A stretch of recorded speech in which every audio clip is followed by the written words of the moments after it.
El-Aouda, mère du retour, Halima Mohamed Mustafa, 76 ans environ. Nous sommes tous partis ensemble. Mes grandes sœurs portaient les plus petites sur le dos. La plus grande, Hasna, avait emporté la machine à coudre de notre mère. Pas question de la laisser à ses pillards.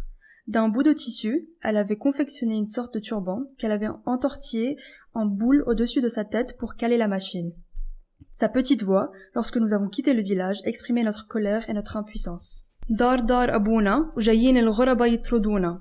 Cette maison est celle de notre père et les étrangers viennent nous en expulser. Dar abouna. La nuit, après avoir contourné les barrages sur les routes en coupant à travers les collines, nous avons fait halte dans une grotte. Mon père a bloqué l'entrée avec une grosse pierre afin que même l'idée de notre présence ne puisse effleurer les soldats sionistes. Le lendemain, tôt, ils nous entassaient dans le premier véhicule que nous avons croisé et qui allait en direction du Liban. La frontière était ouverte, comme d'habitude. Le Liban laissait entrer tout le monde. Les villageois de Rafid nous ont apporté des matelas, des couvertures, de la vaisselle, des chaussures. Ils nous ont tous aidés à leur façon. À Rafid, il n'y avait pas de réfugiés.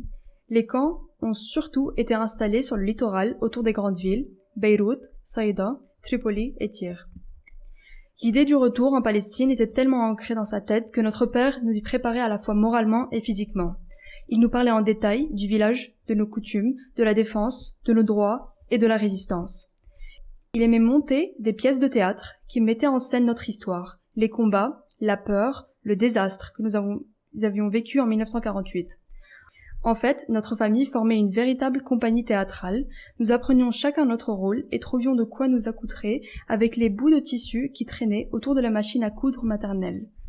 Mon père avait également organisé un entraînement physique aussi bien pour ses filles que pour son fils. Il accrochait une corde au ventilateur du plafond, posait une planche sur le sol et nous faisait escalader, sauter, courir, ramper sur les coudes. Jusqu'à la fin de sa vie, il pensa au retour. Il n'y a rien de plus cher que la patrie, disait-il. On n'échange pas sa patrie contre une autre. Il voulait que nous soyons comme lui, invincibles, que jamais nous nous capitulions devant notre droit au retour, l'Aouda.